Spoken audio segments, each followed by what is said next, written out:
Blood manage করা যতটা অনেকে ভাবে সহজ, ততটা কিন্তু সো টাফ। এমন এমন দিন আছে আপনার বি পজিটিভ রক্ত শুধু 10 ব্যাগও আমাদের দিনে ম্যানেজ করতে হইতেছে। তোমরা কি সংগঠন করো, ব্লাড নিয়ে কাজ করো, তোমাদেরকে একটু রাখতে বলছে রাখো নাই, সেটা তো আসলে আমাদের দোষ না। যে কল দিয়েছে কিন্তু সে বাসা নেই, ভয় চলে গেছে। হ্যাঁ, মাকে বলার পরে কিন্তু মা বলে আমি যাব না, সে করোনা আক্রান্ত, কিন্তু সে শ্বাসকষ্ট নিতে কষ্ট হচ্ছে। উনি আপনার কি হয় বলে, আমার শ্বশুর। আপনার শ্বশুরের সেবা করতেছেন আপনি, আমাদের একটা অ্যাম্বুলেন্স নিলে কিরকম হয়, আমি কি বলেছে অ্যাম্বুলেন্স 15-16 লাখ টাকা একটা অ্যাম্বুলেন্স, কি স্বপ্ন দেখোস তুই, আন্দাজে কি পাগল হয়ে গেছিস। আপনি যদি চেষ্টা করেন পারবেন, আপনি বাবলু ভাই না, কি বাবলু ভাই বলছে যতদিন অ্যাম্বুলেন্স কিনা হবে না ততদিন আমি প্রত্যেক মাসে 1000 টাকা করে দান করবো এই ফান্ডে। প্রবাসী বাইরে না থাকতো তাহলে আমাদের সামাজিক সংগঠনগুলো করা লাগতো না। একজন সন্তানের যখন তার মা কিংবা বাবার জন্য রক্তের প্রয়োজন হয়, একজন বাবার যখন তার সন্তানের জন্য রক্তের প্রয়োজন হয়, একজন স্বামীর যখন তার গর্ভবতী স্ত্রীর জন্য রক্তের প্রয়োজন হয়, তখন ঠিক একটি ফোন কল কিংবা ফেসবুক পোস্টের মাধ্যমে বিদ্যুৎ গতিতে যে মানুষগুলো রক্তের যোগান দিয়ে থাকেন তাদের মধ্যে অগ্রনায়ক জিয়াউল হক বাবলু। আর আজকে আমাদের অনুষ্ঠানে অতিথি হিসেবে এসেছেন ফেনীর ছাগলনাইয়া উপজেলার জিয়াউল হক বাবলু। বাবলু ভাই কেমন আছেন? আলহামদুলিল্লাহ ভালো, আপনি ভালো আছেন? আলহামদুলিল্লাহ, আমি ভালো আছি। সো আজকে আমাদের পুরো অনুষ্ঠান জুড়ে বাবলু ভাইয়ের কথা শুনবো, স্টোরিগুলো শুনবো, আর আমি থাকবো, আমি সাব্বির আহমেদ পুরো প্রোগ্রাম জুড়ে, আর আমার সাথে থাকবেন মিস্টার সালমান ফার্সি সাহেব। ফার্সি সাহেব কেমন আছেন? হ্যাঁ আলহামদুলিল্লাহ, আমি তো ভালো আছি। তো আপনি তো সবসময় ভালো থাকেন। আপনার যে হাসি দেখলে বোঝা যায় আপনি সবসময় ভালো থাকেন। বাইরের হাসি মাশাআল্লাহ খুব সুন্দর না? আলহামদুলিল্লাহ।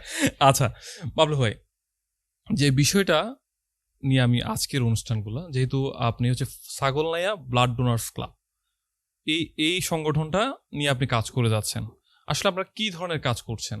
যেহেতু আমাদের সংগঠনের নামে ছাগলনাইয়া ব্লাড ডোনার্স ক্লাব, তো এই নামের সাথে আমাদের কাজও আশা করি আপনি ইতিমধ্যে বুঝে গেছেন। আমাদের প্রথমত কাজ হচ্ছে আমরা ব্লাড নিয়ে কাজ করি। ব্লাড তো আমাদের এটা হচ্ছে প্রথমত একদম মেইন কাজ। আর এই ব্লাডের পাশাপাশি আমরা যে অসহায় গরিব আছে তাদেরকে আমরা সামাজিক উন্নয়ন, দারিদ্র বিমোচন এবং যে শিক্ষার অভাব দূরীকরণ, সবগুলো মিলে আমরা ছাগলনাইয়া ব্লাড ডোনার্স ক্লাব, একটি ছোট নাম, এই নামটা আমরা কাজ করে যাচ্ছি। এটা আমরা 2016 সাল থেকে আমরা স্থাপিত করি। প্রথমত আমরা ব্লাড নিয়ে কাজ করেছি, কিন্তু আমরা ইদানিং ব্লাড নিয়ে বাইরেও আমরা অনেকগুলো কাজে অগ্রসর হয়েছি। আপনারা ব্লাড নিয়ে যে কাজ করছেন সেটা হচ্ছে ব্লাড বেসিক্যালি হচ্ছে ব্লাডের ব্যবস্থা করে দেওয়া, যে সকল রোগীর ব্লাডের প্রয়োজন হয়, হ্যাঁ, তাদেরকে ব্লাড ব্যবস্থা করে দেওয়া, ম্যানেজ করে দেওয়া।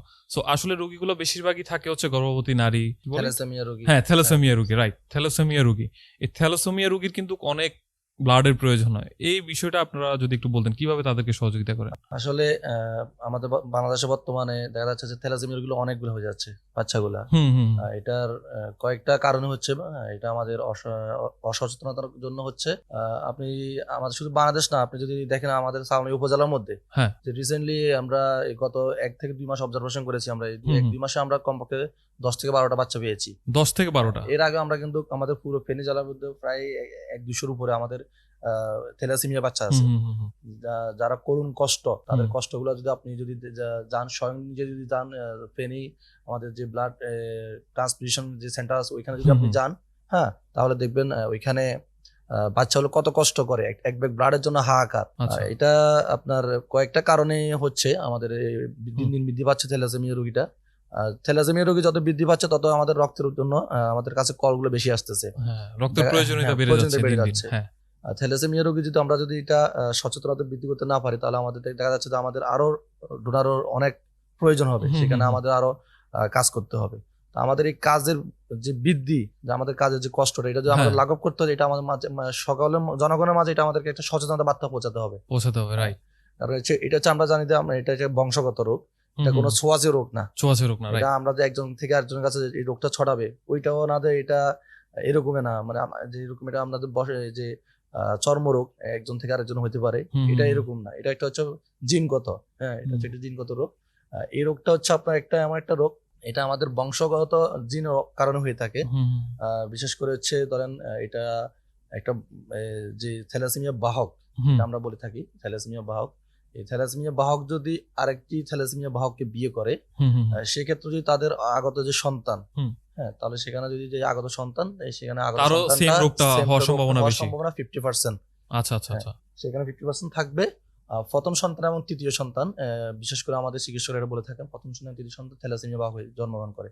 তো এই ক্ষেত্রে আমাদেরকে অবশ্যই আগে থ্যালাসেমিয়া থেকে মুক্ত হতে হলে বা আমাদের যে ব্লাডের প্রয়োজন দিন দিন বৃদ্ধি পাচ্ছে সেটা যদি কমাতে হয়, তাহলে আমাদেরকে থ্যালাসেমিয়া আমি বাহক কিনা সেটা আগে আমাদের জানতে হবে এবং আগে সচেতনতা মানে বাড়াতে হবে। আমরা অনেকেই জানি না, যেহেতু টেস্ট করার পরে বোঝা যায় যে হ্যাঁ এই সমস্যা, ডাক্তার দেখানোর পরে এর আগে কিন্তু আমরা বুঝতেই পারি না যে সমস্যাটা আছে। আসলে এটা আমাদের যে টেস্ট, ওই টেস্টটা কিন্তু আমাদের যে সদর হাসপাতালগুলো বা আমাদের উপজেলা হাসপাতালগুলো এগুলোতে নেই। এটা আমাদের একটা যে থ্যালাসেমিয়া বাহক কি না সেটা আমাদেরকে জানতে হলে আমাকে একটা পরীক্ষা করতে হবে। হ্যাঁ, সেটা প্রাইভেট হসপিটালে যেতে হয় বা ডায়াগনস্টিক সেন্টারগুলোতে। আমাদের বড় যে বিভাগীয় শহরগুলোর মধ্যে টেস্টটা আছে এবং সদর হাসপাতালও আছে, কিন্তু আমরা সদর এগুলো কস্টিংটা বেশি। সদর হাসপাতালে কস্টিংটা বেশি না, সব মিলে মানে প্রাইভেট মিলে যে হাসপাতালগুলো আছে সবগুলো এগুলো কস্টিংটা বেশি। আচ্ছা আচ্ছা আচ্ছা।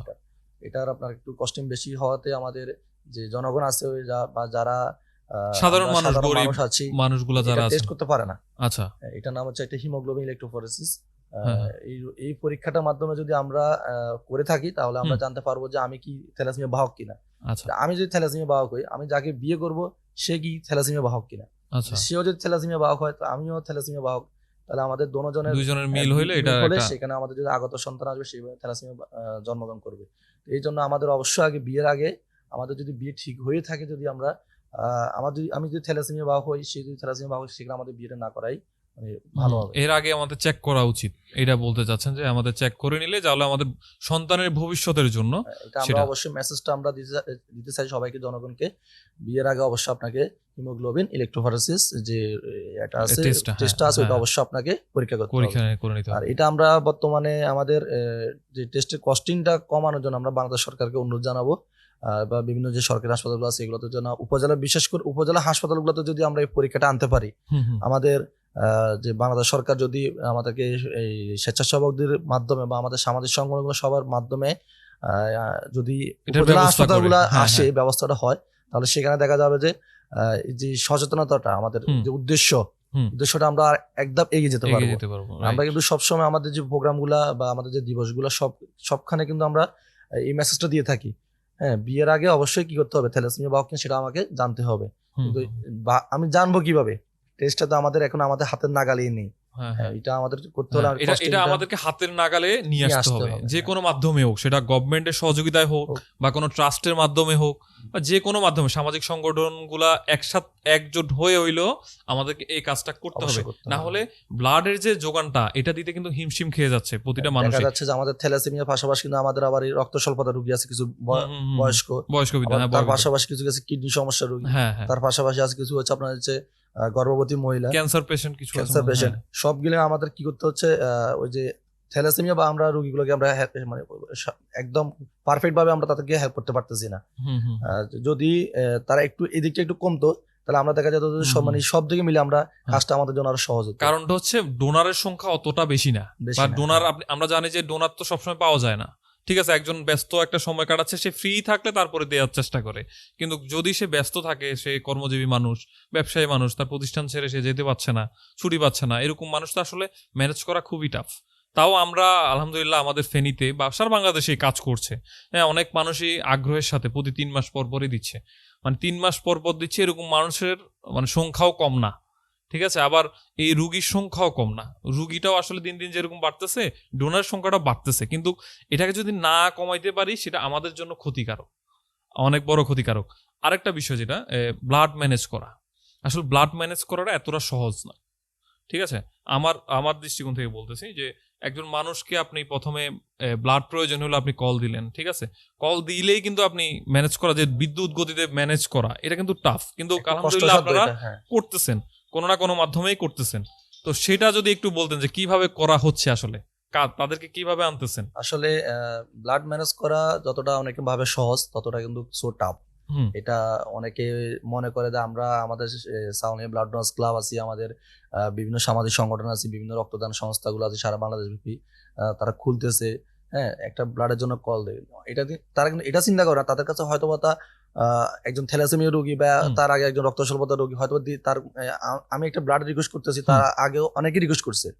দেখা গেল তো আমরা ওই ব্লাড গুলো ম্যানেজ করতে করতে আরো একটা ডোনার জন্য আমাদেরকে কল দেওয়া হলো বা একটা এ নেগেটিভ রক্ত লাগবে বা বি নেগেটিভ রক্ত লাগবে।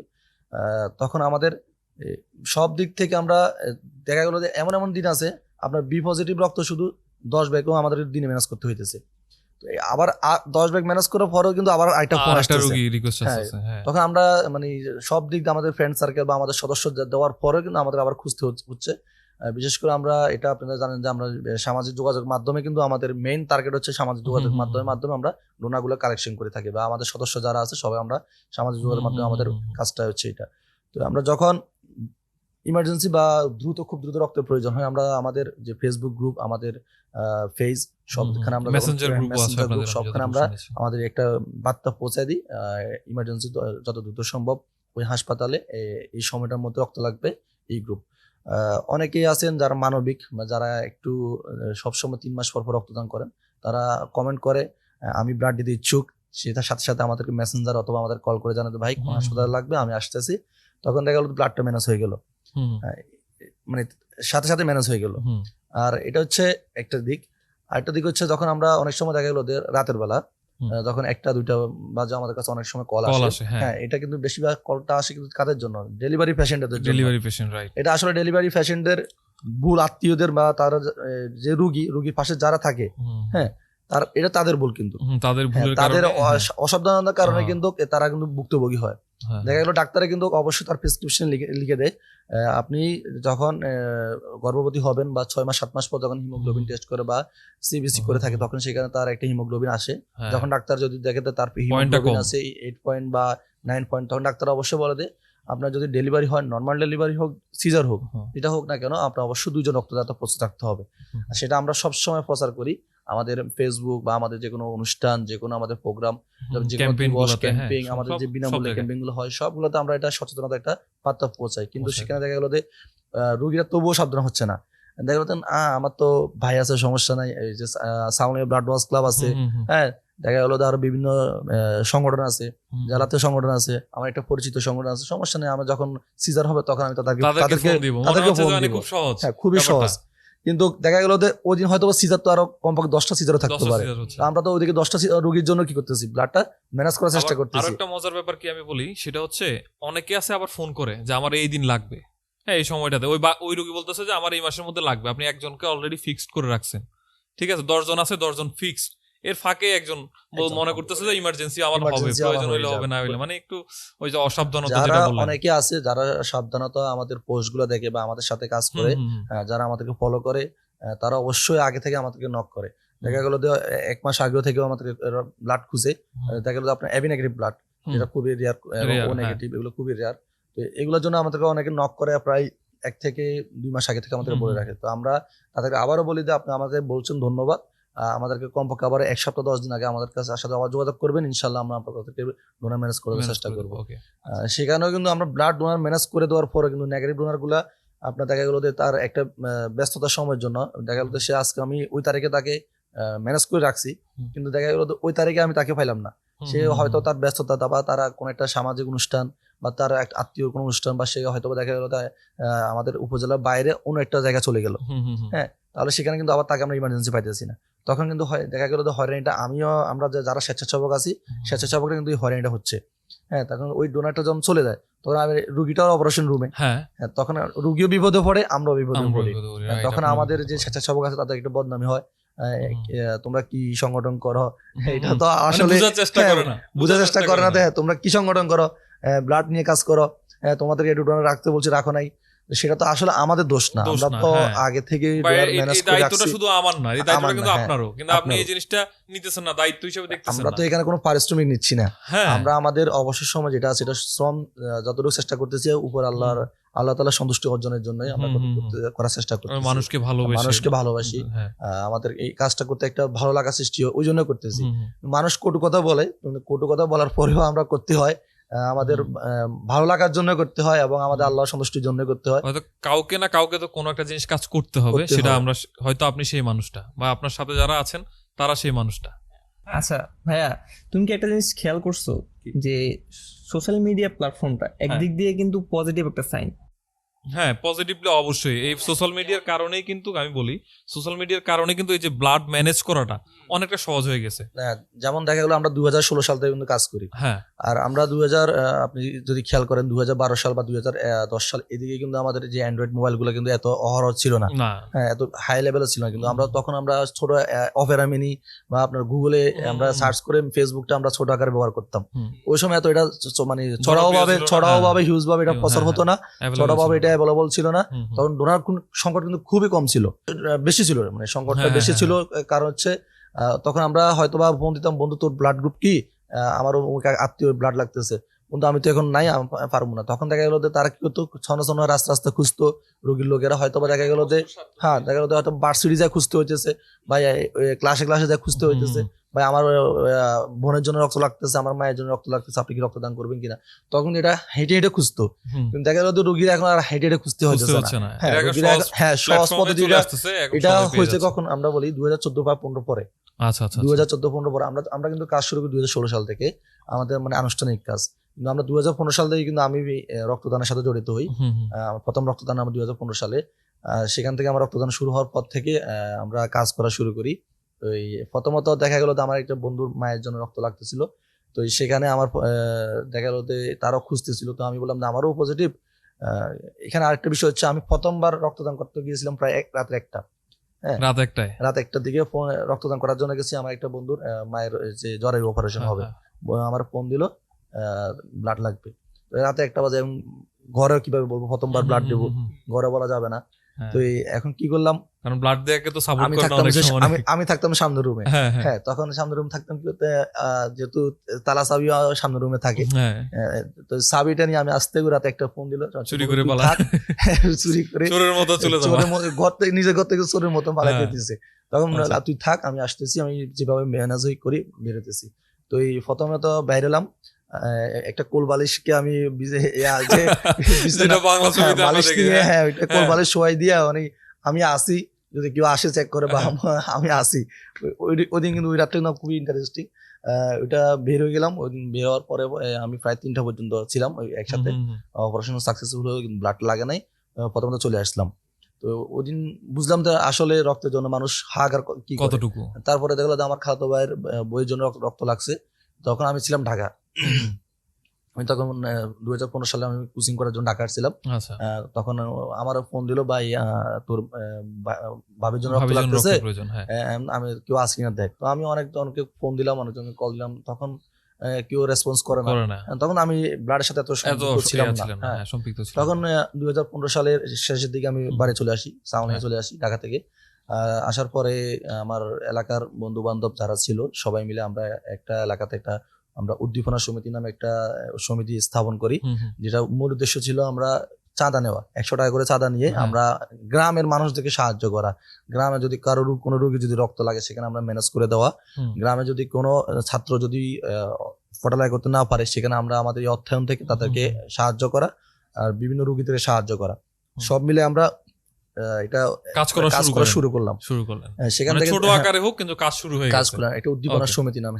তখন এই সমিতির মাধ্যমে আমরা বিভিন্ন কাজগুলো করাইলাম, এবং সেখানে দেখা গেল যে আমরা আস্তে আস্তে এটা ফেসবুকের মাধ্যমে ছড়াইলাম চারদিকে। তো এই ছড়ানোর পর আমাদের ওই সমিতিতে তখন আমার বন্ধু ছিল, হাসান ছিল, সুজন ছিল, হ্যাঁ আমাদের বড় ভাই আরপিন, শাওন এবং আমাদের অনেক ছিল। সবাই মিলে যখন আমরা কাজগুলো সবাই ছিল, আস্তে আস্তে দেখা গেলো যে আমার সাথে আমাদের প্রথমে আমার ফ্রেন্ড ছিল, তখন আমার আস্তে আস্তে তারপর সিনিয়ররা আসলো, তারপর আমার জুনিয়ররা আসলো। সবাই মিলে আমরা এলাকাতে এটা ছড়াভাবে সুন্দরভাবে এটা একটা মানে কাজ করা শুরু করলাম, এবং একটা প্রথমত একটা ক্যাম্পিং করা শুরু করি। ক্যাম্পিং বিনামূল্যে রক্ত গ্রুপ ক্যাম্পিং। ওই ক্যাম্পিং এ দেখা গেল যে প্রায় আমরা 200-300 মানুষের প্রায় আমরা বিনামূল্যে রক্তের গ্রুপটা টেস্ট করে ফেলি। ওই ক্যাম্পিংটা কি স্কুলে ছিল, স্কুল কলেজ বা আমাদের এলাকাতে? আচ্ছা, এলাকার মধ্যে মানে আপনাদের গ্রামে যে জায়গাটা, পশ্চিম সাওলাইয়াতে আমরা একটা সবাই মিলে সিদ্ধান্ত নিলাম যে আগে আমাদের তো রক্তের গ্রুপটা জানা দরকার, আমরা এলাকার মানুষকে রক্তদান করব। হ্যাঁ, সেখানে তো অবশ্যই আমাদেরকে হ্যাঁ, আগে রক্তের নিজের রক্তের গ্রুপটাই তো জানা দরকার। জানি না অনেকে, হ্যাঁ, হ্যাঁ, আমি আমি জানি হয়তো অনেকে জানে না, হুম, তাহলে আমি আরেকজনকে হেল্প কিভাবে করব। কিভাবে করবো? তো সেখানে ক্যাম্পিংটা করলাম, আমাদের যারা ছিল ছোট ভাই বড় ভাই সবাই রক্তের গ্রুপটা জানলাম। তো সবাই উৎসব মুখরে ওই দিন সবাই সময়টা test দিছে। করলো, সময়টা দিল এবং অনেকে তার রক্তের গ্রুপে জানলো। তো তারপর থেকে আমরা ফেসবুকে প্রচার করি, কারো রক্ত যদি প্রয়োজন হয় আমাদের এলাকার সাথে যোগাযোগ করবেন, আমাদের সবার সাথে সদস্যদের সাথে যোগাযোগ করবেন। তো ওইখান থেকে শুরু, দেখা গেলো যে আমাদের রেসপন্স অনেক, আমরা আমাদের এলাকার মধ্যে তখন এটা সীমাবদ্ধ রাখতে পারতেছি না। প্রত্যেকদিন আমাদের কাছে একটা দুইটা তিনটা চারটা করে কল আসতেছে, আজকে এখানে রক্ত লাগবে, কালকে এখানে রক্ত লাগবে, এই রোগীর রক্ত লাগবে। দেখা গেলো এটা আমাদের এলাকার বাইরেও ছড়াই গেছে।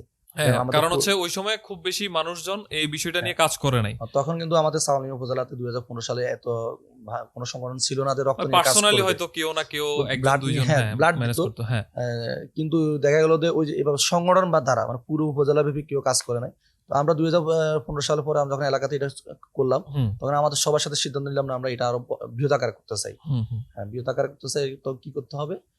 তখন আমার বাইরে যে বন্ধুরা ছিল, আমার ধরেন আমি কলেজ লেভেলের বন্ধু বা তখন আমি অনার্স ফার্স্ট ইয়ারে ভর্তি হই, বা হওয়ার পরে সবার সাথে আলাপ করি, বিভিন্ন এলাকার মানুষদের সাথে আলাপ করি, বা আমার বড় ভাই জুনিয়র সিনিয়র যারা আছে, হ্যাঁ, সবার সাথে আলাপ করার পর বললো যে হ্যাঁ তাহলে তুমি যদি সেই এলাকার মধ্যে এভাবে সাড়া পাইতেছো, তাহলে পুরো উপজেলা যদি কাজ করো তাহলে সাড়াটা আরো ভালো আসবে, তাহলে পুরো উপজেলা মানুষ সেবাটা পাবে। শুধু তুমি তোমার এলাকার মানুষ চিন্তা করলে তো হবে না, তোমাকে প্রথমে এলাকা থেকে বেরিয়ে উপজেলা মানুষের জন্য কাজ করতে হবে। বিষয়টা হচ্ছে মানে আমরা শুরুটা হয় সবার ছোট আকারে, ছোট থেকে বড়, ঠিক আছে। হয়তো আমরা গ্রাম থেকে শুরু করছি, তারপর ইউনিয়ন বা পৌরসভা, তারপরে কিন্তু উপজেলা, জেলা, এইভাবে আমরা কাজ করে থাকি আর কি। সো এই যে বিষয়গুলা ব্লাড ম্যানেজ করা, এগুলা কিন্তু ওই সময়টায় টাফ থাকলেও এখন অনেক কঠিন থাকলেও এখন সহজ হয়ে গেছে। যেমন ধরেন আমি উদাহরণ দিই, 2011 সালে আমার ফার্স্ট ব্লাড দেয়া আর কি, ওইটা ক্যান্সার রোগী ছিল, ব্লাড ক্যান্সার ছিল ফেনী সদর হাসপাতালে। তো আমার এক ফ্রেন্ড আমাকে ফোন দিছে যে হঠাৎ করে ইমার্জেন্সি, তার বাবার একজন ব্লাড দেওয়ার কথা, কিন্তু সেই লোকটা অন্য কাউকে ব্লাড দিয়ে দিছে।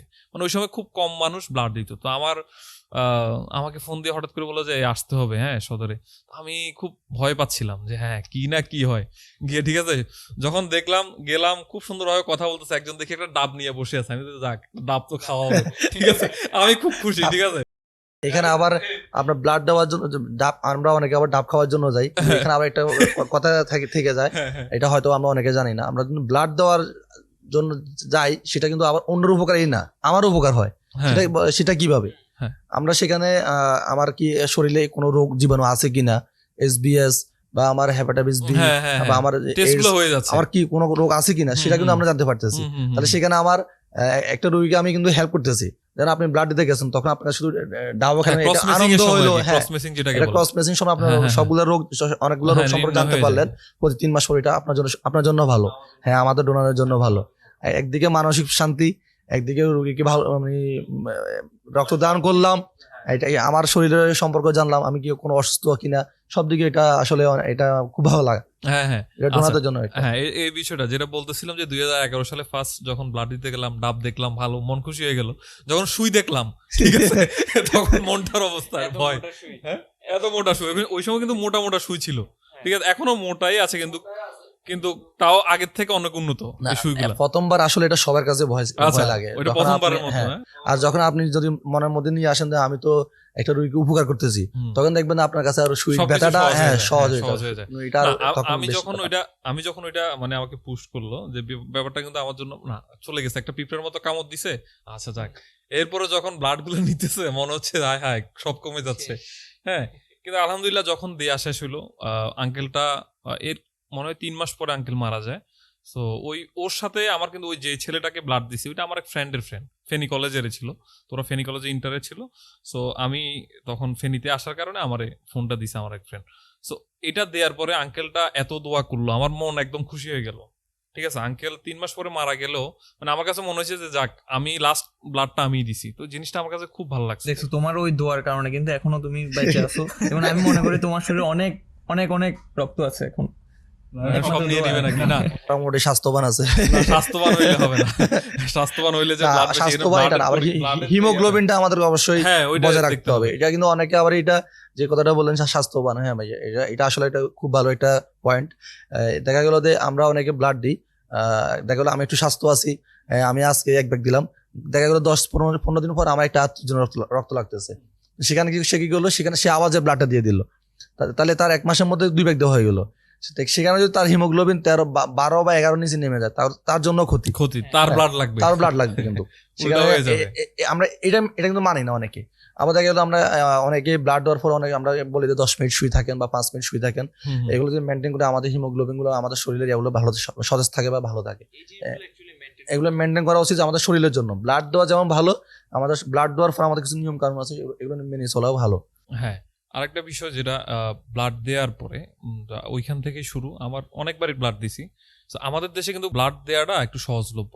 আমি যখন বাইরে ছিলাম পড়াশোনার জন্য, যখন বাইরে যাই, তখন যে বিষয়টা দেখা গেছে, আমি ব্লাড দিব, আমার ডাক্তার বলছে যে তোমার শরীরে ব্লাড বেশি হয়ে গেছে, বা কেন জানি কি বলছে জানি না, আমি বুঝি না ব্যাপারটা, যে তুমি ব্লাড দিলে আমার প্রেশারটা নাকি হাই, হিমোগ্লোবিন অনেক সময় 16 উপরে চলে যায়। হ্যাঁ, আমার মনে হয় ওইটাই হইছে।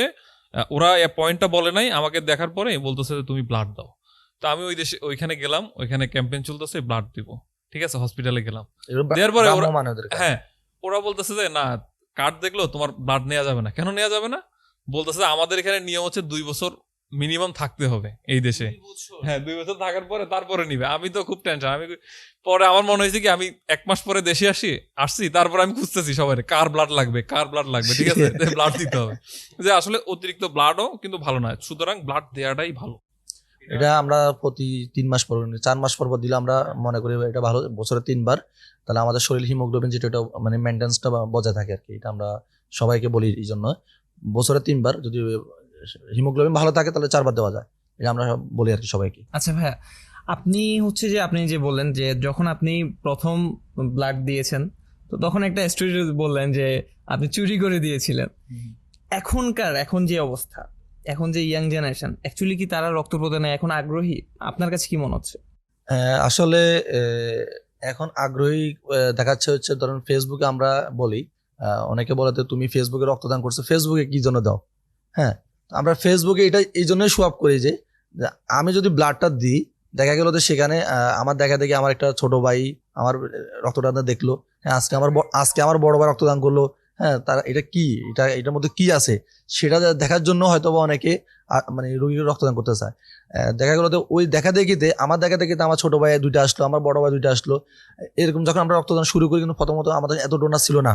হ্যাঁ, আমাদের সাথে কাজ করছে প্রথমত 10 থেকে 15 জন।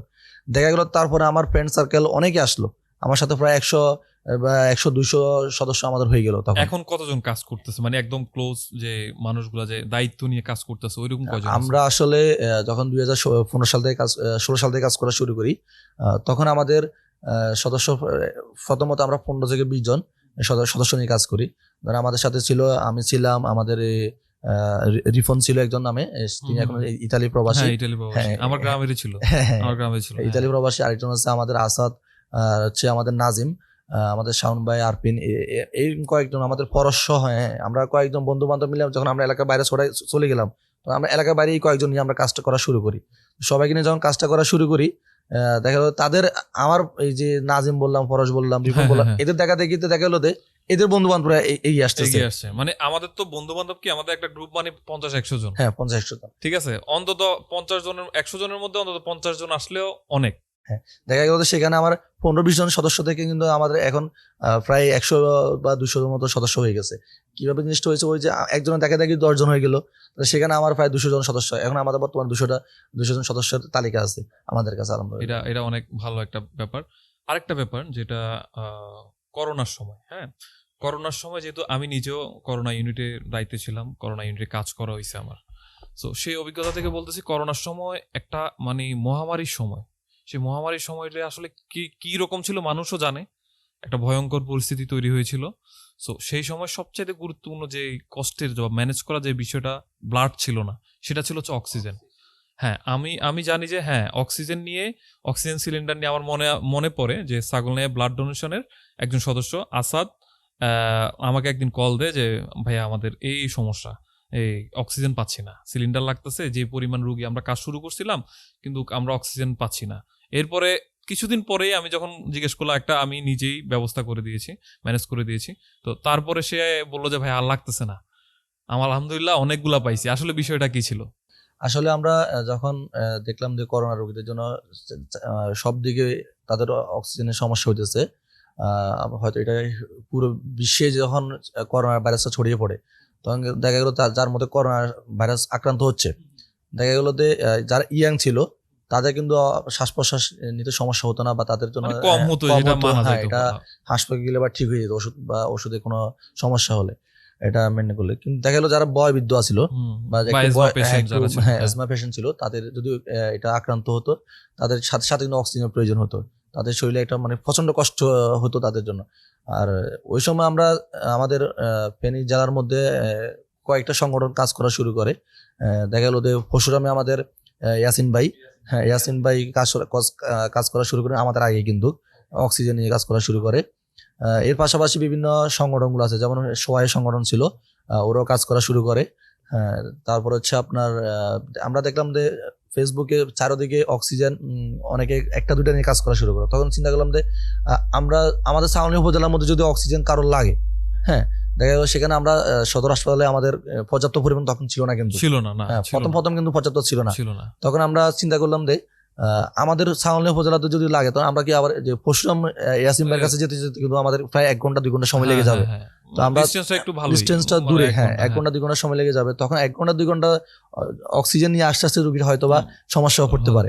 তো আমরা সেখান থেকে চিন্তা করলাম, সেখান থেকে চিন্তা করলাম যে আসলে আমাদের উপজেলাতে যদি হয় তাহলে আমরা কেমন হয়, সবাই মিলে সিদ্ধান্ত হলাম। আমাদের সকল সদস্য, উপদেষ্টা মন্ডলী যারা আছেন, বিশেষ করে আমাদের উপদেষ্টা মন্ডলীর সদস্য ছিলেন নুর হোসেন ভাই ছিলেন, আর আমাদের আরেকজন বড় ভাই ছিলেন ঢাকাতে ছিলেন মামুন ভাই। আমরা সবার সাথে আলাপটা করি, এবং আমাদের কিছু সদস্য ছিল বাইরে প্রবাসী ছিলেন, সবার সাথে আলাপটা করার পর প্রবাসী ওনারা আমাদের উৎসাহটা বেশি দিল, হ্যাঁ, বললো যে তোমরা আগাও, তোমরা আগে একটা দুটা নিয়ে শুরু করো। তখন আমাদের উপদেষ্টা মন্ডলীর সদস্য ছিলেন যে নুর হোসেন ভাই বললো যে আমি প্রথমত একটা দিব, শুরু করবো। আমি যদি একটা দিই তাহলে দেখবা যে এখানে তোমাদের আরো কমপক্ষে 10-15টা চলে আসবে। হ্যাঁ, সেখানে প্রথমত আমরা একটা নিয়ে যখন বললাম যে আমাদের কাছে একটা আছে অক্সিজেন, আমাদের আরো প্রয়োজন, হ্যাঁ, তখন আমাদের একটা দুইটা করে অনেক ব্যবসায়ী, অনেকে প্রবাসী বললো আমি একটা দিব, অনেক ব্যবসায়ী বললো আমি একটা দিব। হ্যাঁ, দেখা গেলো যে ধীরে ধীরে আমাদের প্রায় 5-6টা হয়ে গেল। 5-6টা হওয়ার পর আমাদের কাছে আমাদের চ্যানেলাই একটা আমাদের অনুষ্ঠান হয়েছিল সাউনিয়াতে, একটা অক্সিজেন নিয়ে কারা কাজ করতেছে, প্রকৃতি ও প্রত্যয় একটা সংগঠন ছিল চ্যানেল আইয়ের একটা অঙ্গ সংগঠন। ওরা আমাদেরকে প্রায় 5-6টি অক্সিজেন আমাদেরকে গিফট করে আমাদের সাউনি উপজেলার মানুষের জন্য।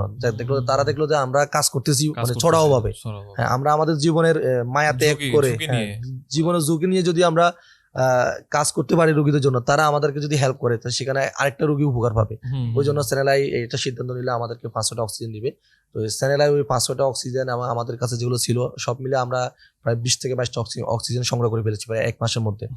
তো সেখানে আমাদের আরেকজন ছিল, আমাদের আপনারা চিনে অজ্ঞাত রোগী যিনি কাজ করে চট্টগ্রামে, আমাদের নেসার ভাই, উনিও আমাদেরকে 2-3টা অক্সিজেন ম্যানেজ করে দিয়েছিল, উনি চট্টগ্রাম থেকে। সব মিলে আমরা 20-22টা অক্সিজেন যখন হয়ে গেছে, তখন দেখা গেল যে আমাদের সাউনি উপজেলাতে যার অক্সিজেন লাগতেছে আমরা ছুটতেছি, দিন রাত 24 ঘন্টা আমরা আমাদের কাজ করে যাচ্ছি। আমাদের কোনো না কোনো সদস্য কিন্তু আমাদের অফিসে ছিল, আমরা রাতে 2টা-3টা পর্যন্ত কিন্তু আমরা অফিসে ঘুমাইতাম, আমরা বাসা যেতে পারতাম না। কারণ হচ্ছে আমি তো জানি যে আমি এখন একটা করোনা রোগীর কাছ থেকে আসছি, এখন আমার পরিবার আছে, আমি আমার বাবা অথবা মায়ের তার ক্ষতি হয়ে যেত। তখন আমরা এটা আমাদের ফ্যামিলি প্রথমত আমাদেরকে অনেক চিৎকার করতো, নিজের জীবন ত্যাগ করে অন্যকে সেবা দিচ্ছ, খারাপ লাগতো, পরিবার সবাই খারাপ লাগতো তার সন্তানের জন্য। আমরা তবু চিন্তা করলাম যে আমি যদি বাইরের মানুষকে সেবা না দিতে পারি বা যদি আমার ঘরে মানুষের কিছু হয়, হ্যাঁ, তখন তো আমি অনেক কঠিন হয়ে যাবে। তখন ওই জন্য চিন্তা করলাম যে বাইরের মানুষের পাশাপাশি চিন্তা করে যখন করে আমার পরিবারও কিছু চিন্তা করতে হবে, অবশ্যই এটা খুবই জরুরি, সবাই সেফটি চলতাম। আচ্ছা ভাইয়া, করোনা মহামারী তো অনেক দিন ধরেই ছিল, আর আপনারাও এই করোনাতে অনেক কাজ করেছেন। তো আপনার তো আশা করি যে অনেক গল্পই আছে করোনাতে, আপনার এক্সপিরিয়েন্স যেহেতু আছে, তো আপনি দর্শকদের জন্য যদি কোনো একটা গল্প যদি বলতেন। আসলে করোনাকালীন সময়টা হচ্ছে অনেকের সুখের, অনেকের দুঃখের। দুঃখটা ছিল বেশি, দুঃখটা ছিল বেশি, আর right? এখানে আমরা দুঃখটা দেখে আমরা অনেকে হাসতাম, আবার অনেকে কাঁদতাম। এটা হচ্ছে হাসি কান্নার ব্যাপারটা হচ্ছে এই জন্যই যে আমরা যখন আমাদের কাছে কল আসতো, ওই অমুক একটা পাড়া একটা রুগী আছে, করোনা রুগী, তার সমস্যা হচ্ছে, হয়তোবা তার শ্বাস প্রশ্বাসের সমস্যা হচ্ছে, তখন আমরা কি করতাম, আমাদের যে টিম ছিল, ওই টিম নিয়ে আমরা যেতাম, আমরা 2-3 জন নিয়ে অক্সিজেনে যেতাম। যাওয়ার পর যে কল দিয়েছে কিন্তু সে বাসা নেই, ভয় চলে গেছে। হ্যাঁ, হয়তোবা কল দিয়েছে কে, হ্যাঁ। মায়ের জন্য ছেলে কল দিয়েছে, অথবা দেখা গেল যে স্ত্রী কল দিয়েছে তার স্বামীর জন্য। হ্যাঁ হ্যাঁ। সেখানে আমি একটা মজার কাহিনী, আমার 2টা কাহিনী বলি। একটা কাহিনী হচ্ছে স্ত্রী আমাদের কল দিয়েছে, সেখানে দেখা গেল যে শুধুমাত্র তার ছেলের পাশে হ্যাঁ, একমাত্র তার মা আছে, শুধু মা। মা। সবাই ভয়ে চলে গেছে, বা দূরে একটা ভয় কাজ করছে। হয়তোবা সে তার মা আসলে স্ত্রী তার বা সন্তানকে- ছেলেদেরকে হ্যাঁ। দূরে সরে দিচ্ছে, কিন্তু মাকে বলার পরে কিন্তু মা বলে আমি যাব না। সে করোনা আক্রান্ত, কিন্তু সে শ্বাসকষ্ট নিতে কষ্ট হচ্ছে, কিন্তু তখন কিন্তু আমাদের অনেকে হাসপাতালে যেতে চাইতো না, বা ওই যে সমস্যার কারণে তার বাড়ি লকডাউন বা চুরি করে বাড়িতে থাকতো। আমরা সবাইকে বলতাম যে আগে হাসপাতালে যাও, যাওয়ার পরে আমরা আগে সেবাটা নেন।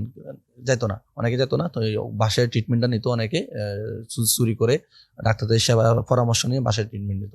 তো সেখানে যাওয়ার পর আমরা ওই যে যাকে দেখলাম, মাকে বললাম যে আন্টি আপনি আপনার ছেলের সেবা করতেছেন কি জন্য, আপনি তো নিজেও আক্রান্ত হয়ে যাবেন, আমার তো বয়স শেষ, আর আমার ছেলে যদি কিছু হয়ে যায়, আমার নাতি আছে, নাতিনীরা আছে, আমার ছেলের বড় আছে, ওদের কি হবে, আমার কোনো সমস্যা হবে না, আমি ছেলের সেবা করলে আমার কোনো হবে না। এটা মানে খুবই দুঃখের, মায়ের যে ভালোবাসা, এটা কিন্তু আসলে বহিঃপ্রকাশ। মানে প্রকাশ করার মতো না। আমরা তখন কান্না করতাম, আমরা যারা যেতাম তারা দেখে কান্না করতাম। আমরা কি করতাম না, করোনা রোগী ধরতাম না, অনেকে আছে ধরতাম না, হ্যাঁ, কিন্তু মা নিজের ছেলেকে ভাত খাইয়ে দিচ্ছে, ওষুধ খাইয়ে দিচ্ছে, হ্যাঁ, এটা কিন্তু করুণ কাহিনী। আরেকটা কাহিনী হচ্ছে এখানে কিন্তু ছেলের বউ পালাই গেছে। আরেকটা হচ্ছে এটা আসলে এরকম সচরাচর হয় না। একটা পরিবার আমরা গেছিলাম অক্সিজেন নিয়ে, একটা মহিলা আমাদেরকে প্রথমত কল দিল, তো আমরা ভাবছি যে হয়তো বা তার বাবা বা কোনো কিছু কারোর হ্যাঁ। জন্য কল দিল।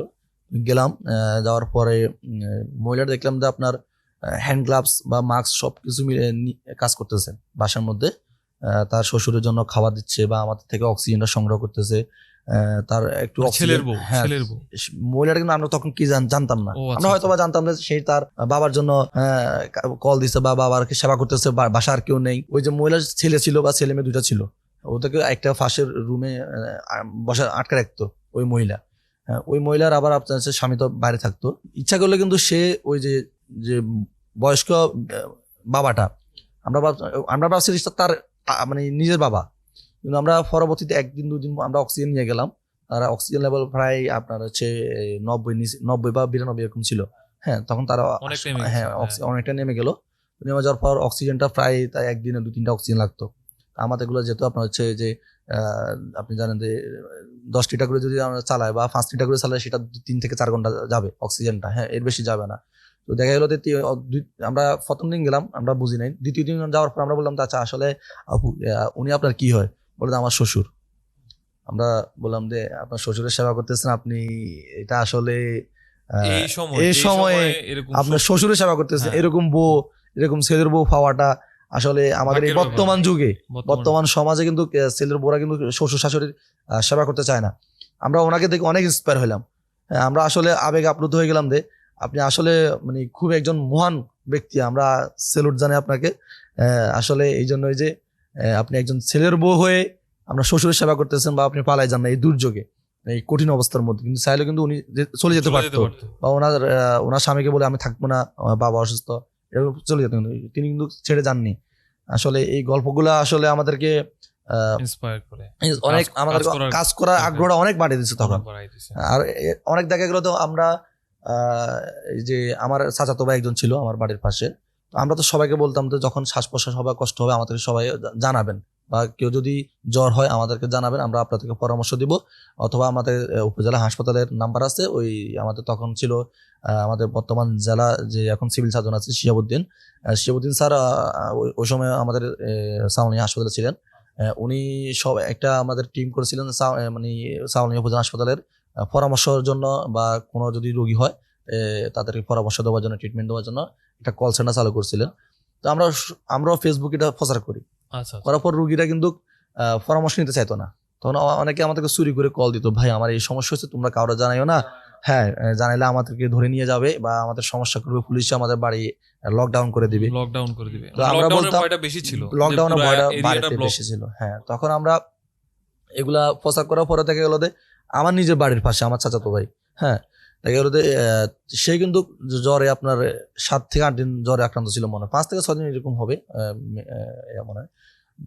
দেখা গেল যে আমার চাচাতো ভাই, আমি অক্সিজেনে তখন কাজ করতেছি কিন্তু, হ্যাঁ, বা আমি সবাই কিন্তু সচেতন করতেছি, সেটা কিন্তু উনি জানে, বা উনি জানে যে আমি ওনাকে হাসপাতাল নিয়ে গেলে হয়তো বা ওনারে আটকায় রাখবে, হ্যাঁ, আমাকে জানায় নাই। আমার বাড়ির পাশে চাচাতো ভাই, আমাকে জানায় নাই। যদি জানায় তাহলে আমি হয়তো বা হাসপাতাল নিয়ে যাবো, জোর করে নিয়ে যাবো। তো দেখা গেল যে একদিন মনে হয় সেখানে কেউ না কেউ আমাদের সদস্য একজন গেছিল, কি জন্য বলে যে এইভাবে তো উনি অসুস্থ, ওনার কি হয়েছে একটু দেখ। তো আমি ছিলাম না, আমি ফোন দিয়ে আমাদের ওই যে আমাদের সামনে ব্লাড ক্লাবের সদস্য, অক্সিজেন টিমের সদস্য ছিল আজমির, আরেকজন ছিল রিয়াদ, আরেকজন ছিল সুজন। আমি তাদেরকে ফোন দিলাম, ইমার্জেন্সি আমার সাথে তোমার মনে কোনো সমস্যা হয়েছে, তোরা জলদি করে ওইখানে যা। হ্যাঁ, যাওয়ার পর ওরা গেল, যা বললো যে ভাই এই অক্সিজেন লেভেল ওনার হচ্ছে প্রায় 75-80, হ্যাঁ। কিন্তু সে কিন্তু তখনও কিন্তু কি বাড়িতে আছে। তো আমি বললাম না, তোরা তাড়াতাড়ি একজনে অক্সিজেন, একটা বা দুইটা অক্সিজেন অফিস থেকে নিয়ে যা, তাড়াতাড়ি নিয়ে যা। ওনারা কিন্তু বুঝতেছে না, তখনও ওনার শ্বাসকষ্ট হইতেছে, উনি কিন্তু মানে ওটা ভাষা প্রকাশ করতে পারতেছে না। হ্যাঁ, সবার সাথে মানে খারাপ লাগতেছে, জ্বর ভাবছে, জ্বর গায়ে ব্যথা হচ্ছে, ওই জন্য অক্সিজেন সিচুয়েশনটা মাপার পরে তখন আমি আমাকে আমার ইনফর্ম করলো তাড়াতাড়ি কিছু একটা করতে হবে। তো আমি একটু দূরে ছিলাম, আমি তখন হয়তোবা কোনো একটা প্রোগ্রামে ছিলাম হয়তো ওই সময়। ওই আমি তখন তাদেরকে বললাম, আচ্ছা ঠিক আছে, আমি দেখতেছি কি করা যায়, তোরা ওকে বাড়ি থেকে বের করার ব্যবস্থা কর। তো ওরা সাথে সাথে একটা সিএনজি নিয়ে গেলো। আমাদের তখন কিন্তু একটা সিএনজি ছিল, আমাদের মামুন ভাই সিএনজি, তিনি কিন্তু আমাদের করোনাকালীন অনেক সেবা দিয়েছে আমাদেরকে। ওই সিএনজি দিয়ে আমরা করোনা রোগীদেরকে সেবা দিয়েছি অনেক। তখন আমাদের কিন্তু কোনো অ্যাম্বুলেন্স ছিল না বা কোনো গাড়ি ছিল না। হ্যাঁ, তখন ওই সিএনজি করে আমাদের অক্সিজেন দুইটা করে ওনাকে মানে লাগানো অবস্থায় আমরা, হ্যাঁ, ওনাকে বের করলাম। বের করার পরে ওরা বলতে কই নিয়ে যাবে, তখন আমার ছট করে মাথায় আসলো ফেনীতে তো মিমি আপু আছে, আপনারা জানেন যে সদর হাসপাতালে উনি রোগীদের জন্য, অসহায় রোগীদের জন্য কাজ করে থাকেন। অনেক যারা আছে অজ্ঞাত রোগী আছে সবার জন্য কাজ করে থাকেন। আমি সাথে সাথে মিমি আপুকে কল দিলাম, আপু আমার এইভাবে চাচাতো ভাই তো অবস্থা খুবই সংকটাপন্ন, ওনার জন্য হয়তো বা হাই ফ্লো অক্সিজেন লাগতে পারে। আপু বলে সিচুয়েশন কথা, আমি বললাম যে 70-75 কি বলস, তাড়াতাড়ি এখনো নিয়ে ওর জন্য হাই ফ্লো অক্সিজেন ছাড়া কি বাঁচানো সম্ভব না, দ্রুত নিয়ে যাওয়া। তো ওইখানে নিয়ে যাওয়ার পর আপু একটা রুমের ব্যবস্থা করলো বা একটা সিটের ব্যবস্থা করলো, করার পর হাই ফ্লো অক্সিজেনের ব্যবস্থা করলো। কিন্তু তারা ওই যে ভাবছে সরকারি হাসপাতাল চিকিৎসা হবে না, আমাকেও আর কিছু বলে না। আমি ভাবছি যে ওই রুগী এখানে ভর্তি হয়েছে, ওইখান থেকে তারা রুগীকে ট্রান্সফার করে চলে গেছে। দেখা গেল তো সেখানে যে হাই ফ্লো অক্সিজেন কিন্তু আমাদের সদর হাসপাতাল হাই ফ্লো অক্সিজেন একই। হ্যাঁ, ওইখানে তারা হয়তো যে কোনো একটা দালালের মাধ্যমে ওইখানে নিয়ে চলে গেছে। তখন কিন্তু ওই যে মিশন হাসপাতালে অক্সিজেন হাই ফ্লো অক্সিজেন ছিল, হ্যাঁ, রোগীদেরকে দিত। হয়তো তারা কারোর মাধ্যমে না, কারণ ওইখান থেকে সদর হাসপাতালে হয়তো অনেক দালাল ছিল, তাদের রেফারেন্স ওইখানে চলে গেল। তো ভাইয়া তখন 2 দিন মিশন হাসপাতাল ছিল, তারপরে ইন্তেকাল করে। হ্যাঁ, এটা হচ্ছে 2 দিন পরে, হ্যাঁ 2 দিন পরে মারা গেছে। তখন দেখা গেল তার 2 দিনে কিন্তু বিল প্রায় 2 লক্ষ টাকা 3 লক্ষ টাকা বিল চলে আসছে। এটা খুবই কস্টলি ছিল। আমি একটু ইন্টারাপ্ট করি, সেটা হচ্ছে করোনাকালীন যে কয়েকটা হসপিটাল প্রথম দিকে কাজ শুরু করে, তাদের মধ্যে ফেনী মেডিনোভা হসপিটাল, হ্যাঁ, তাদের শুরুটা থেকে আমি ছিলাম প্রথম থেকে ডক্টর রিয়াউদ্দিন আরাফাত স্যার সেটা শুরু করছিল আর কি, উনি ট্রিটমেন্ট দেওয়া শুরু করছে সাহস করে একদম প্রথম দিক থেকে। তো মেডিনোভা প্রথমে ছিল না বিষয়টা, মেডিনোভা রুগী ভর্তি সবকিছু দেখছি, তো অনেক রুগী আসছে, অনেক রুগী সেবা নিছে, অনেক রুগী মারা গেছে, বাট সেখানে সবচেয়ে খারাপ লাগছে হচ্ছে রুগীর পরিবারের মানুষজন। মানে এমন হয়েছে কি রুগীরে কোন রকম রেখে গেছে, রাখার পরে চলে গেছে, টাকা পয়সার হিসাব পরে, ঠিক আছে, টাকা পয়সা অনেকে মানে দিছে, ভয়ে দিছে ফালাই না, গেছে। ভয়ে পালাই গেছে। আসলে রুগীর সাথে যখন একজন মানুষ ভয়ে পালাই যায়, রুগী যাই থাকুক না তার কেন, মনোবল আরো হারায় ফেলে। মনোবল হারাই ফেলে। এই ক্ষেত্রে আমি দেখছি যে আমাদের ডাক্তার যারা আছে বা স্টাফ যারা আছে, নার্স যারা ছিল, ম্যানেজমেন্টে যারা ছিল, তারা প্রত্যেকটা পার্সন আমি দেখছি রুমে যাইতো, রুগীকে সাহস দেওয়ার চেষ্টা করতো। আমাদের ওই মোটিভটা ছিল ওই সময়, আমি যখন কিছুদিন ওদের সাথে ছিলাম, কিছুদিন বলতে 2 বছরের মতোই ছিলাম কোভিড সময়টাতে, এরপর আবার দেশের বাইরে চলে যায়। সো ওই সময়টাতে সার্ভিসটা, মানে যে সমস্যাগুলো আমরা পাইছি আপনার কথার মাধ্যমে, সেটা আসলে প্রমাণিত। মানে আমরা তো হসপিটালে কাজ করছি, বাইরে কি হচ্ছে সেটা কিন্তু আপনারা দেখছেন, ঠিক না? বাইরের ব্যাপারটাও কিন্তু এখন মানুষ আসলে হয়তো যারা শুনবে তারা বুঝতেছে ব্যাপারটা। হ্যাঁ, তো বাবলু ভাই, এই যে কাজগুলা করা, হ্যাঁ, একটা লম্বা সময় ধরে করোনায় সার্ভিস দিচ্ছেন, চেষ্টা করছেন, সর্বোচ্চ চেষ্টা করছেন সেখানে, কারণ হচ্ছে সেখানে অক্সিজেন ম্যানেজ করা যে কত টাফ, আমরা হসপিটালে ম্যানেজ করতে পারতো না, এত কষ্ট একটা সময়। আরো হসপিটাল ছিল ফেনীতে, ঠিক আছে, তাদের লিঙ্ক আপও ভালো বা সবকিছু দিক থেকে তাদের টাকাও আছে, যখন চায় তখনই নিয়ে, যেহেতু প্রাইভেট হসপিটাল। তো এমন সময় আপনারা কিন্তু ছাগলনাইয়া থেকে ফেনী যাইতে হইতো, একটা লম্বা একটা সফর, হ্যাঁ, একদম গিয়ে আবার ওইখান থেকে অক্সিজেন নিয়ে এসে রুগীর বাসায় পৌঁছাও। এটা এটা এটা আসলে খুবই কষ্টদায়ক ছিল। এবং এই টাকাটা আসলে কারা বিয়ার করতো, অক্সিজেন বা পুরো কস্টিংটা?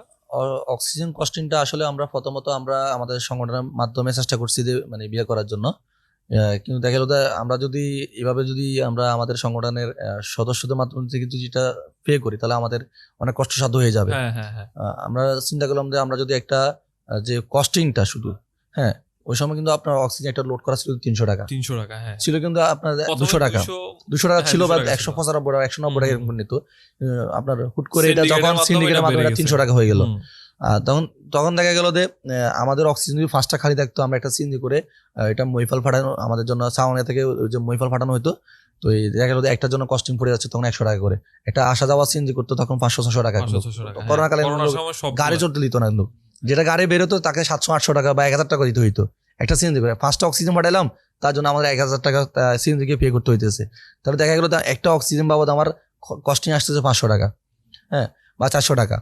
400 টাকা আসলে আমরা রুগীদের থেকে আমরা জিনিসটা চিন্তা করলাম যে আবার সেখানে একটা লতা লাগতো, হ্যাঁ, হ্যাঁ, নাকের যে একটা লতা নাকের, লাগে, হ্যাঁ। হ্যাঁ, অক্সিজেন যেটা যায় লতাটা লাগে। তো আমরা সবকিছু মিলে আমরা রুগীদের সাথে আমরা কি করলাম, প্রায় 10-15 হাজার টাকা আমরা ম্যানেজ করে, সবার থেকে ম্যানেজ করে আমরা অগ্রিম কিছু পাইকারিদের থেকে আমরা লতাগুলো নিয়ে নিই। লতাগুলো প্রায় আমরা 50-60 টাকা করে কিনতে পারছি। হ্যাঁ, তো দেখা গেল যে 70 টাকার মতো পড়ে গেছিল মনে হয় এই সবকিছু কস্টিং মিলে। তো এই অক্সিজেন বাবদ আমাদের 400 টাকা পড়ে যায়। তখন সেখানে আমরা 500 টাকা করে রুগীদের থেকে নিতাম।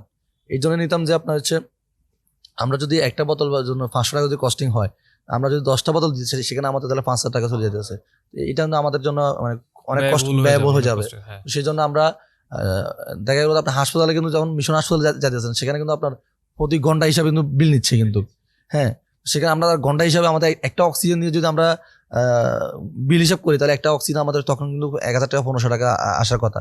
সেখানে রুগীটা সেবা পাচ্ছে মাত্র 500 টাকা দিয়ে, তাহলে সেখানে তার আরো 1,000 টাকা সেভ হচ্ছে। হ্যাঁ, তাহলে সম্পূর্ণ দেখা গেল যে সেখানে সে সম্পূর্ণ ফ্রি সেবা পাচ্ছে। কস্টিংটা তো আমরা আর দিতে পারতেছি না, এটা আমাদের সংগঠন তো বিয়ে করতে পারতেছে না, কারণ এটা আমাদের জন্য অনেক কষ্টসাধ্য ব্যাপার ওই জন্য। আচ্ছা, আরেকটা বিষয় হচ্ছে করোনার সময় তো আপনারা অ্যাম্বুলেন্স ছিল না আপনাদের, আমি যতটুকু জানি। অ্যাম্বুলেন্সের জন্য যে কাহিনীটা আমি ছোট করে বলছি, যে অ্যাম্বুলেন্সের আমি মনে পড়ে যে হঠাৎ করে ছাগলনাইয়া ব্লাড ডোনার্স ক্লাব আমার এক ফ্রেন্ড আমাকে নক দিল যে ভাই এই রুম করতে যাচ্ছে, হ্যাঁ, আজিম রিয়েল একজন আমাদের আজিম এলাকায়। রিয়েল হচ্ছে, হ্যাঁ, হ্যাঁ, সে আমার একটা কাতার call- থাকে। হ্যাঁ হ্যাঁ, কাতার থাকে। সে আমার বললো যে আচ্ছা বন্ধু এইরকম অবস্থা, আমরা এরকম করতেছি ব্লাড ডোনার, আমি বলছি, এটা ওয়েলকাম জানাচ্ছি, এটা অবশ্যই জরুরি। কারণ আমি ওই সময় করোনার সময় যেহেতু কাজ করতেছি, স্বাস্থ্যসেবা সম্পর্কে আমার তো খুব বেশি আইডিয়া ছিল না, যেহেতু আমি বাইরে পড়াশোনা বা আমার মতো করে একটা লাইফ লিড করতেছি। কিন্তু দেশে আসে করোনার খুব আগ মুহূর্তে আমি দেশে আসছি, আটকা পড়লাম কেন জানি, আল্লাহ তাআলার একটা ইয়া হইলো যে আমি কাজ শুরু করলাম কোভিড ইউনিটে, ঠিক আছে, ফেনী মেডিনোভাতে শুরু। এটা লম্বা সময় বা 2 বছর একটা সময়, ভালোই লম্বা সময়। সো ওই সময়টাতে অ্যাম্বুলেন্সের ভাড়া যেই পরিমাণ বাড়লো, মানে করোনা রোগী নিতেই যাচ্ছে না, জ্বর শুনলে ভয় পায়, কিন্তু রুগীগুলারে নিয়ে আসা অনেক টাফ ছিল। হসপিটালে নিয়ে আসা মানে রোগ হয়েছে এটা বড় কথা না, যে রোগীদের ট্রিটমেন্টও তো দেওয়া পসিবল ছিল না। তো এত কষ্টের পরে আপনারা ডিসিশন নিয়েছেন যে অ্যাম্বুলেন্স দিবেন, রাইট? অ্যাম্বুলেন্সটা নেওয়ার কাহিনীটা মানে কিভাবে টাকাগুলো ম্যানেজ হইলো? এখন তো অ্যাম্বুলেন্স আছে। খুব একটা গুরুত্বপূর্ণ প্রশ্ন আসলে। এটা আপনি জানেন যে আপনি দেখছেন এটা আমরা সাউনিয়া উপজেলা মানুষ, ফেনী জেলার মানুষ, আপনি ইতিমধ্যে এটা দৃশ্যমান, আমাদের কাছে একটা অ্যাম্বুলেন্স আছে। আসলে এই অ্যাম্বুলেন্সের পিছনে গল্পটা হচ্ছে, আমরা যখন করোনাকালীন কাজ করা শুরু করি তখন দেখা গেলো যে আমরা বাইক নিয়ে ছুটাছুটি করতাম। আমার একটা বাইক ছিল টিভিএস, ওটা নিয়ে ছুটাছুটি করতাম। তখন আমি, আমাদের আজমির বা আমাদের রিয়াজ, আমাদের আরেক সদস্য ছিল আদিল, সে এখন আবার ইতালি প্রবাসী। তো আদিল একদিন বললো যে ভাই আমরা এই যে অক্সিজেন নিয়ে যাচ্ছি বা রোগীদেরকে আমরা কিন্তু জোর করে কি করতে পারতেছি না, বাড়ি থেকে নিয়ে যেতে পারতেছি না। আর রোগীদেরকে যদি নিয়ে যেতে হয় সেখানে একটা অ্যাম্বুলেন্স প্রয়োজন বা একটা সিএনজি যেতে যাচ্ছে না, যেতে যাচ্ছে না, অসুস্থ। হ্যাঁ, অনেক আছে যে রোগীরা শুয়ে থাকে, হ্যাঁ, উঠতে পারতেছে না, কারণ তার জন্য শ্বাসকষ্টের কারণে, হ্যাঁ, অ্যাম্বুলেন্সের প্রয়োজন। তো আদিল বললো যে ভাই আমাদের একটা অ্যাম্বুলেন্স নিলে কিরকম হয়? আমি বলি, কি বলছে অ্যাম্বুলেন্স 15-16 লাখ টাকা একটা অ্যাম্বুলেন্স, কি স্বপ্ন দেখোস তুই, আন্দাজে কি পাগল হয়ে গেছিস? এত বিগ অ্যামাউন্ট কি কালেকশন করে ম্যানেজ করা কি সম্ভব আমাদের সংগঠনের দ্বারা? ও ভাই আপনি যদি চেষ্টা করেন পারবেন, আপনি বাবলু ভাই না? আমি বলি, কি বাবলু ভাই, 15 লাখ টাকা ধাক্কা, বাবলু ভাই কি 15 লাখ টাকা?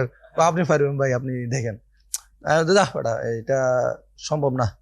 আচ্ছা দেখা যাবে, এটা পরে কাজ, আগে কাজ, আমরা অক্সিজেনে যেটা কাজ করতেছি শেষ কর, দেখা যাবে এটা।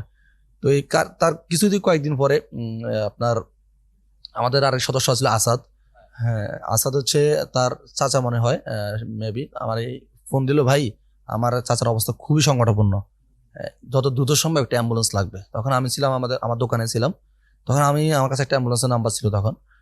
ওই নাম্বারে ফোন দেওয়ার সাথে সাথে বললাম যে ভাই আপনি কই আছেন, কলেজ রোডে আসেন, একটা সাওলাইয়া নিস্পানো থেকে একটা রুগী নিয়ে আসতে হবে যত তাড়াতাড়ি সম্ভব, হয়তো স্টক করতে হবে এরকম।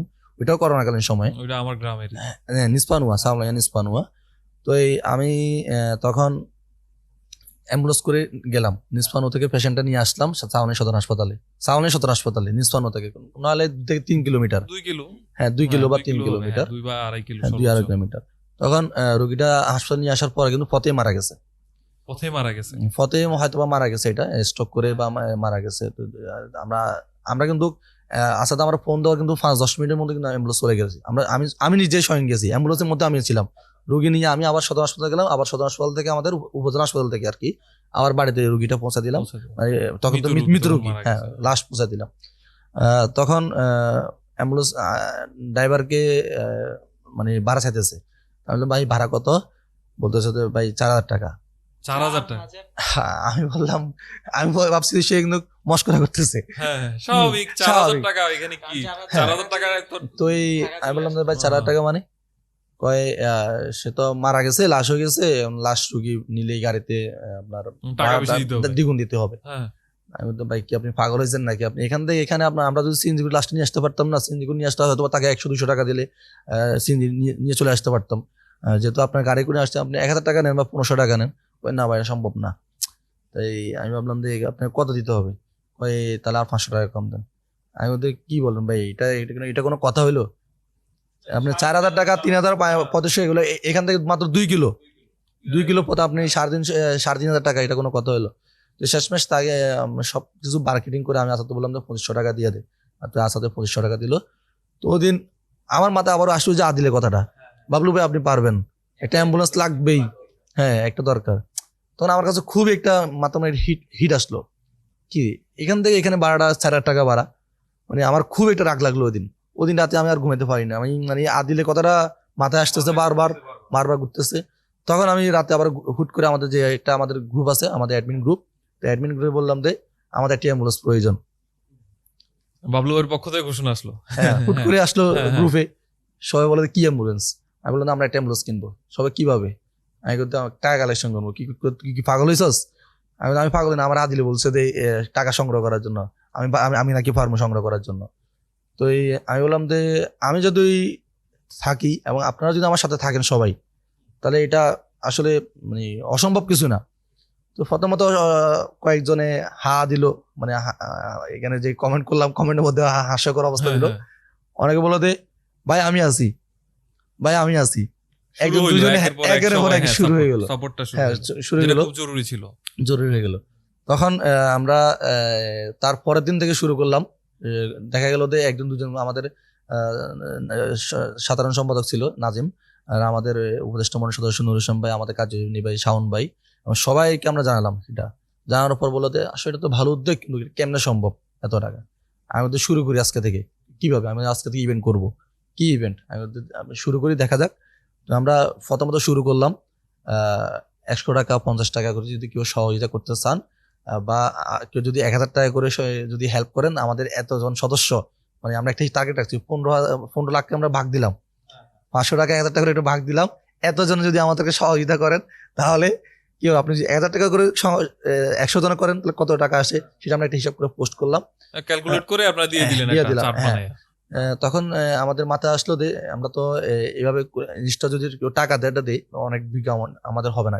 এই জন্য আমরা একটা আমাদের এনসিসি ব্যাংকে আমরা একটা অ্যাকাউন্ট খুলি, সাউনি এনসিসি ব্যাংকে। সবার সিদ্ধান্ত ক্রমে সেটা ছিল আমার নামে ছিল, আর হচ্ছে আমাদের সংগঠনের মেন আমাদের সংগঠনের নাম ছিল সাউনি ব্লাড স্কাউট। ওইটাও আমরা এখন আমাদের আমরা সংগঠনের admin কাজে যারা ব্যবহার আছেন করতেছি। তাদের হ্যাঁ, আর তারা হচ্ছে তাদের কয়েকজন। তিনজনের নাম এটা ছিল। তো আমরা একটা টিম করি, অ্যাম্বুলেন্স সেবা নামে একটা টিম করি। ওই টিমের আমরা প্রায় 10-15 জন সদস্য সংগ্রহ করি। তো সবার সহযোগিতায় আমরা ওদের বিকাশ নাম্বার গুলো এবং আমাদের ব্যাংক অ্যাকাউন্ট নাম্বার দিয়ে আমরা ঢালাও ভাবে এটা প্রচার শুরু করি। প্রথমত দেখা গেল যে কয়েকজন সদস্য আগ্রহ দেখাচ্ছে, কারণ এটা অনেকে আমাদের পাগল ভাবছে, পারবো কি, কয়েকদিন গেলে এটা শেষ হয়ে যাবো। তো আসলে আমরা প্রায় 6 মাস চেষ্টা করার পর আমাদের প্রায় 3 থেকে 4 লক্ষ টাকা আমাদের সংগ্রহ হয়ে গেল। 3 থেকে 4 লক্ষ টাকা হ্যাঁ। 6 মাসের মধ্যে। হ্যাঁ, 6 মাসের মধ্যে। তো তখন আমরা সবাই আবার জিমে গেল, আর সম্ভব না, মানে এত টাকা এখনো তো অনেক টাকা এখনো তো প্রয়োজন। অনেক টাকা, এটা কিভাবে সম্ভব? হ্যাঁ, তখন আমরা বারবার মিটিং, 10 দিন বা 5 দিন পর মিটিং, কিভাবে কি করা যায় ভালোভাবে। তখন আমরা কি করলাম, একটা এই যে ভিডিও একটা এডিটিং, আমরা একটা কথা বললাম, যারা যে হোস্টিং করে তার সাথে কথা বললাম, কিভাবে কি করা যায়, এটা আমরা এটা পাবলিশ মানে করার জন্য, publish করার হ্যাঁ, জন্য একটা ছড়া বা video, পাবলিশ করার জন্য কিভাবে কি করা যায়। ওরা আমাদের একটা শর্ট ফিল্ম তৈরি করে দেয়, সেটা সম্পূর্ণ বিনামূল্যে। আচ্ছা, বিনামূল্যে। হ্যাঁ, কারা বিনামূল্যে। ছিল এটা? এটা ছিল আমাদের শুভ নেওয়াজ নামে আমার একজন বন্ধু ছিল ঢাকাতে, তার নেতৃত্বে একটা টিম গেছিল। জাস্ট শুধু আমরা তাদের কস্টিং, যেটা আমরা ঢাকা থেকে আসা যাওয়া অল্প অল্প স্বল্প খরচ, হ্যাঁ, অল্প স্বল্প খরচ আমরা তাদেরকে হ্যাঁ, দিয়েছিলাম। হ্যাঁ, তাদের মাধ্যমে একটা শর্ট ফিল্ম আমরা তৈরি করার, ওইটা প্রায় 1 সপ্তাহের মধ্যে তারা আমাদেরকে রেডি করে দিয়েছে। দেওয়ার পর আমরা ওই যে আগের যে পোস্টগুলো ছিল, ওইগুলো আমরা যে ব্যাংক অ্যাকাউন্ট বা ওই ভিডিওর সাথে যখন আমরা আমাদের পেজে পোস্ট করলাম, তো এটা আমাদের আরেক সদস্য ছিল, আমাদের পিএস নামে সদস্য একজন ছিল ঢাকাতে, আমার বন্ধু, সে ইঞ্জিনিয়ার। সে বললো, তো বন্ধু তোদের ভিডিওটা বুস্ট করে দে, বুস্ট করে দিলে তো জিনিসটা আরো মানুষের মানুষের কাছে কাছে পৌঁছাবে। হ্যাঁ। আমি বললাম, তো বন্ধু এখন আমার কাছে তো ভাই বুস্ট করার মতো আমার এমনি Ability পকেটের নেই, এত অবস্থা, টাকা, পকেটের অবস্থা তো ভালো না। পকেটের অবস্থা এখন খুব খারাপ। এইদিকে ভিডিও ইয়া করলাম, কিছু খরচ চলে গেল। হ্যাঁ, এইদিকে সব মিলাই যদি কেউ করে দেয়, দেখ পারে না, বলতে আমি আসি না, তুই টেনশন করস কা, হ্যাঁ, আরো আলহামদুলিল্লাহ আরো ভালো, তাহলে কইরা দে। হ্যাঁ, কাজটা একটু সহজ হলো, তা সেও বুস্ট করে দিল। দেখা গেল যে সেখানে আমাদের প্রায় অনেক ভিউ হয়ে গেল, একদিনে প্রায় 10K মতন ভিউ হয়ে গেল। আচ্ছা, আচ্ছা। হ্যাঁ, একদিনে ভিডিওটা আমার 10K ভিউ হয়ে 10K গেল। view হ্যাঁ, হয়ে গেছে, 10K হ্যাঁ। ভিউ হয়ে গেল। আস্তে আস্তে সেটা আপনার 1 লাখ 2 লাখের মানুষের কাছে পৌঁছা গেল ফেনী জেলার মধ্যে। মানে এই বুস্ট করার মাধ্যমে হ্যাঁ, দেখ একটা সোশ্যাল মিডিয়ার, হ্যাঁ, হ্যাঁ, এটা ছড়াই গেছে ছড়াই পুরো গেল। সকল তখন মানুষের আমাদের কাছে। এই ভিডিওর পাশাপাশি আমাদের পেজটা তখন আবার অনেক আপডেট হয়ে গেল। আপডেট হয়ে গেল। হ্যাঁ। আপনাদের তো পেজে মনে হয় অনেক মেম্বার এখন। হ্যাঁ, Like, আছে আমার পেজ, মনে হয়- আলহামদুলিল্লাহ অনেক আছে, ভালো আছে মেম্বার। তো এই সব দিকে দেখা গেল, তো ভিডিওটা পোস্ট করার পর আমাদের যখন আরো প্রচার হলো, তখন আমাদের 7 থেকে 8 লক্ষ টাকার মতো মানে মোট কালেকশন হয়ে গেল। 7 থেকে 8 লক্ষ। হ্যাঁ, একসাথে বলতে ওই যে 1-2 মাসের মধ্যেই, 1-2 মাস মানে তখন 1 বছর হয়ে গেল, 1 বছর কাছাকাছি সব মিলাই। তো এই তারপরে দেখা গেলো যে আমরা আবার সবাই আবার জিমাচ্ছে, হ্যাঁ, তো আমাদের আরো 7-8 লক্ষ টাকা প্রয়োজন। তখন আমরা আবার বারবার মিটিং করলাম, আবার কিভাবে কি করা যায়। সবাই কিন্তু চেষ্টা করছে। আর এখানে কন্ট্রিবিউটটা কারা করছে, এটা প্রশ্ন আসতে পারে, কন্ট্রিবিউটটা কারা আসছে। হ্যাঁ, কন্ট্রিবিউটটা আসলে এখানে আপনার ভিক্ষুকে আমাদেরকে 10 টাকা দিছে। ভিক্ষুকে টাকা আমাদের এই গাড়ির মধ্যে আছে, ভিক্ষুকে টাকা অনেক আছে। ধরেন অসুস্থ রোগী, সে বলে, তো ভাই এই টাকাটা রাখো তোমাদের একটা গাড়ির জন্য। আর আমরা ওই সময় হুজুরদের সাথে কথা বলছিলাম, এটাকে জাকাত প্রাণ হিসেবে কি টাকাটা নেওয়া যায় কিনা, যেহেতু এটা আমরা গরিবদের সেবা দেবো। রিসেন্টলি আমরা ইতিমধ্যে আপনার জানেন আমরা গার্ডেন প্রায় 3 মাস হয়ে গেছে। এই 3 মাসের মধ্যে আমরা প্রায় 30 জন রোগী কিন্তু আমরা সেবা দিয়েছি।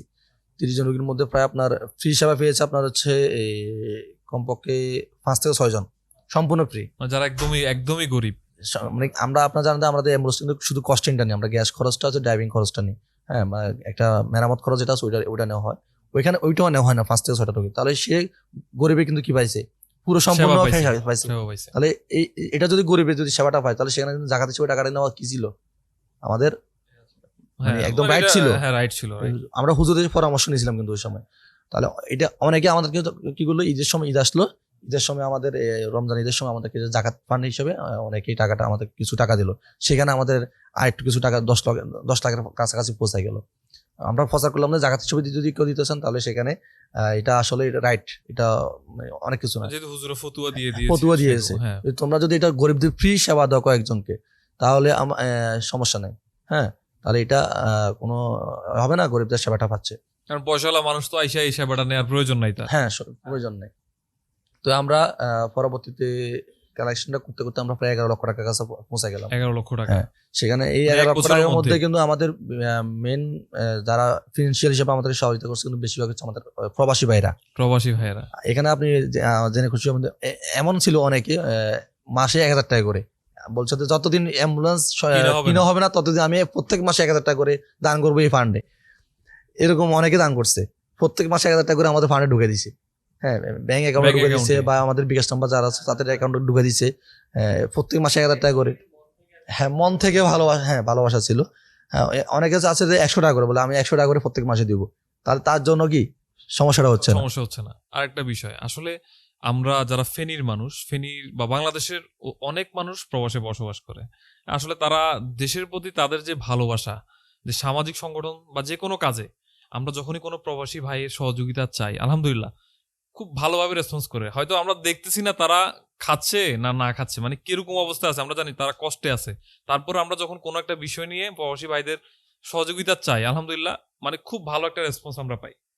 যেটা আপনি বলতেছেন যে আমার দৃষ্টিকোণ, আমার জায়গা থেকে আমি অনেক প্রবাসী ভাইকে আমি অনেক আগে আমি হেল্প ফর সোসাইটি আমাদেরও একটা ছিল গ্রামের মধ্যে, সেখানে প্রবাসী ভাইরা কিন্তু তাদের রেসপন্সটা খুবই খুবই বেশি ছিল। আমাদের ফিনান্সিয়ালটা কোথায় দেখা আসে, এখানে আমাদের যে প্রবাসী ভাইরা আছে এই সামাজিক সংগঠনগুলো, এই সামাজিক সংগঠনের পাশে যদি প্রবাসী বাইরে না থাকতো তাহলে আমাদের সামাজিক সংগঠনগুলো করা লাগতো না। কারণ আমাদের এই যে বিভিন্ন সামাজিক বা বিভিন্ন যে ইভেন্টগুলো, এগুলো কিন্তু সবার আগে এই আসে আমার কারা, প্রবাসী ভাইরা। আমাদের 5,000 টাকা দরকার যদি একটা ইভেন্টের প্রয়োজন হয় সেখানে তারা আগে কন্ট্রিবিউট করে। এভাবে দেখা গেলো তারা আমাদেরকে চড়াভাবে হেল্প করতেছে। এই জন্য আমি প্রথমত কৃতজ্ঞতা জানাই সামাজিক সংগঠনের পাশে যারা প্রবাসী ভাইরা আছেন তাদের প্রতি। আমরা আমাদের সাউনি ব্রাডোস ক্লাব অনেক কৃতজ্ঞ, আমাদের যারা সবসময় হেল্প করে আসতেছেন তাদের প্রতি কৃতজ্ঞতা জানাই। এটা হচ্ছে আমাদের রেমিডেন্স যোদ্ধাদের জন্য আমাদের সাউনি ব্রাডোস ক্লাবের পক্ষ থেকে একটা স্যালুট দেওয়া দরকার তাদের, এটা তাদের প্রতি একটা স্যালুট, যারা আমাদেরকে সবসময় আমাদের প্রবাসী ভাইরা সাহায্য করছেন।